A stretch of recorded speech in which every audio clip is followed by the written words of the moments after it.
मुझे याद नहीं पड़ता कोई एक दिन ऐसा गुजरा हो जिसमें अम्मी अब्बू याद ना आए। जिसके पास हैं फिर क्यों नहीं उनकी खिदमत करते। ये चले जाएंगे तो फिर मिलने के लिए कब्रिस्तान जाना पड़ेगा, फिर कब्र पर जाकर उनसे बातें करनी पड़ेंगी, लेकिन जवाब नहीं आएगा। तुम्हारे पास एक रहमत का साहिबान है। अब तो साइंस भी ये कहती है 5-6 साल का बच्चा और 60 साल का बूढ़ा ये बराबर होता है।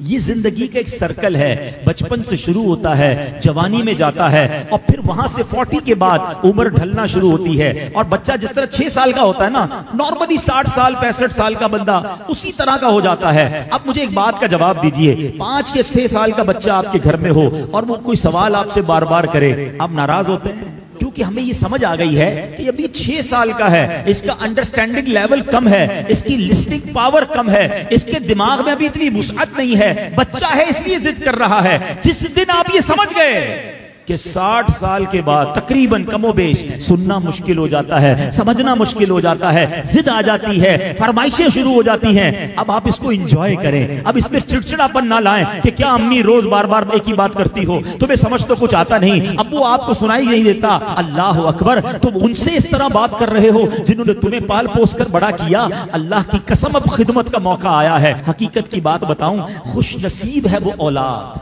जिसको माँ बाप बुढ़ापे में मिले। अरे कई ऐसे हैं जो माँ बाप को बुढ़ापे से पहले ही खो बैठे हैं, और खुश नसीब है वो औलाद जिसको माँ बाप ने खिदमत का मौका दिया। हाँ, कई माँ बाप तो ऐसे हैं जो बच्चों की खिदमत करते करते ही खुद दुनिया से चले। अगर तुम्हें आज खिदमत का मौका मिला है ना, याद करो मैं भी तो बिस्तर गंदा करता था, मैं भी तो रातें उनकी तंग करता था। अगर मेरे माँ बाप बचपन में ये फैसला कर लेते कि मैं इस बच्चे को कैसे संभालूं, तो मैं तो बेलिबास रह जाता। कपड़े उन्होंने पहनाए, अगर मुझे वो छोड़ देते तो मेरी तालीम का क्या होता, मेरी परवरिश का क्या होता। मुझे आज जो भी हूं मैं दुनिया में, अपना जहन बना लो मेरे प्यारे इस्लामी भाइयों। खुदा की कसम, अगर आज तुम्हारे पास शराफत है, इज्जत है, दौलत है, दुनिया में जो कुछ है उस सब कुछ हमारे माँ बाप की बरकतों से है।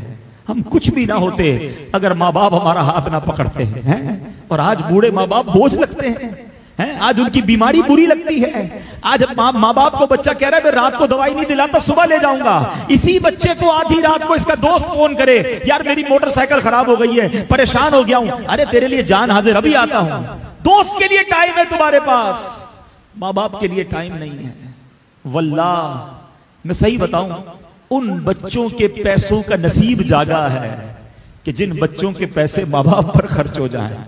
हैं लोग, बच्चे ये भी कह रहे होते माँ बाप को कि ये मेरे हैं, मैं आपको क्यों दूं, मैंने कमाए, तुफ है। ये कोई बातें करने वाली बाप से, जिस बाप ने अपने पेट काट काट कर हमें खिलाया, अपनी ख्वाहिशें मार मार कर। हो सकता है कभी बचपन में किसी खिलौने की दुकान से हम गुजरे हों और हमने कहा अबू ये खिलौना लेना है, बाप के जेब में पैसे थोड़े हों, बाप ने अपने लिए कुछ खरीदने का सोचा हो, मगर सोचा होगा कोई बात नहीं, जूते नहीं लेता, कोई बात नहीं आज ये वाला खाना नहीं खाता, बच्चा रो रहा है उसको खिलौना दिला दूं। उन्होंने हमारी ख्वाहिशें पूरी की और आज बच्चा ये कह रहा है कि ये पैसे मेरे हैं।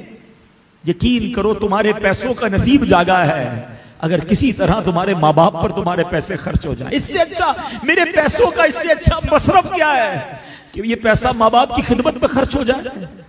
लेकिन आज जो वाकयात सुनने को मिल रहे हैं, दिल दहल जाता है। हमने उलमा की किताबों में पढ़ा है कि बेटा वालिद के साथ ऐसा बिहेव करे, इस तरह जिंदगी गुजारे जैसा आका के सामने गुलाम होता है। मगर आज सुनने को जो बातें मिल रही है ना, कि बूढ़ा बाप बेटे के आगे गुलाम बना हुआ है। वो औलाद कैसी है, जबान लटक नहीं जाती जो माँ बाप से ऐसे बात करे। हक ये है कि औलाद को डरना चाहिए कि कहीं मेरे माँ बाप नाराज ना हो जाए। हदीस पाक है, मेरे आका अलैहिस्सलाम फरमाते, जिसका मजमून है माँ बाप ही तेरी जन्नत है, माँ बाप ही तेरी दोजख है। इसका मतलब क्या हुआ, यानी माँ बाप राजी हो जाए तो रब भी राजी हो जाएगा, जन्नत मिल जानी है। और माँ बाप नाराज हो गए फिर नहीं काम आनी इबादतें। दीन का काम करें, बहुत अच्छी बात है, मगर ये देख लो कि माँ बाप राजी हैं कि नहीं, ये बहुत जरूरी है। हम बाज़ औक़ात इस तरफ से चूक जाते हैं। ये पहला